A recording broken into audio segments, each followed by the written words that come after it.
Hello everyone, welcome back to the channel. It's Loose Cannon. So we're doing new series called Song Meanings. So we're going to delve into what songs actually mean. Are they metaphors for something? Are they cryptic? Are they literal? Today's first one is Midnight Oil. So I hope you enjoy.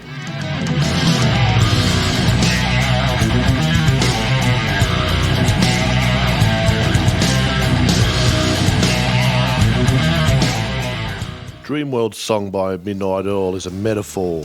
The song is actually about the iconic Cloudland ballroom and its ultimate demise due to greedy developers and corrupt figures at state government. The Oils paved the way for other bands to be activists against development and the destruction of our beautiful buildings and heritage, such as Spy vs. Spy,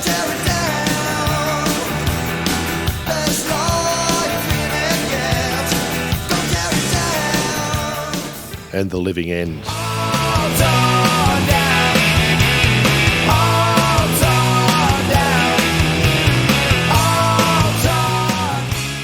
The song Dreamworld, which refers to Cloudland and refers to the Brecky Creek Hotel being sold as well, released in 1988, 6 years after Cloudland's demise. How much was that about Cloudland, or was Cloudland a timely example of a broader message at the time?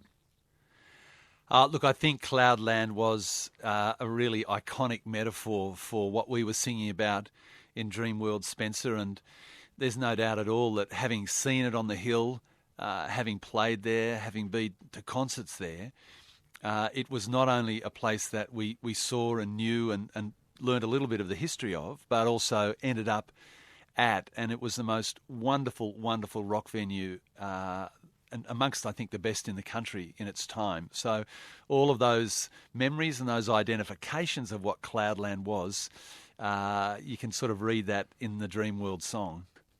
I remember Cloudland as being one of the best venues that any of us played in that era. And I remember a Cold Chisel night, and I had it on my list of top 5 gigs of all time. It was Cold Chisel at Cloudland when the place was packed with people, both downstairs and also in the balcony around the top. Of course, as you know, it had a sprung wooden floor.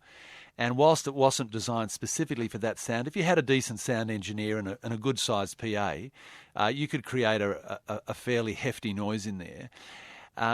It was fantastic because if you wanted to get close to the band, you could come right up. If you wanted to dance, there was plenty of space to do it.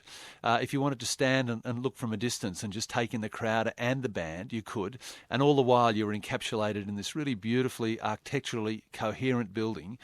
I used to think that when we played there, we were, in a sense, the inheritors of the earlier musical traditions when, people were there during the war period and dancers afterwards. And this was just, the 70s and 80s version of the same thing. Yes, it was louder. Yes, it was more physical, but Cloudland managed to handle it very well. The Cloudland that you want to share with us while we're spending this month remembering Cloudland and its part in Brisbane's history. Well, look, I think the thing that made Cloudland so special wasn't only its architecture, its history, the fact that it was a wonderful place to play. It was that it sat quite gracefully on the top of this hill, on this rise, in a sense, looking down across Brisbane. And it was a journey to go up there and to listen to people. And it was a really very, very special, quite atmospheric and unique venue. I'll miss the fact that it's not there. Despite strenuous public calls for its preservation, the building was demolished overnight on the 7th of November 1982 to make way for an apartment complex. The demolition took place despite there being no permit and in spite of its National Trust listing. A sculpture now sits in the vicinity of where this majestic building once stood, called the Cloudland Memorial Arch.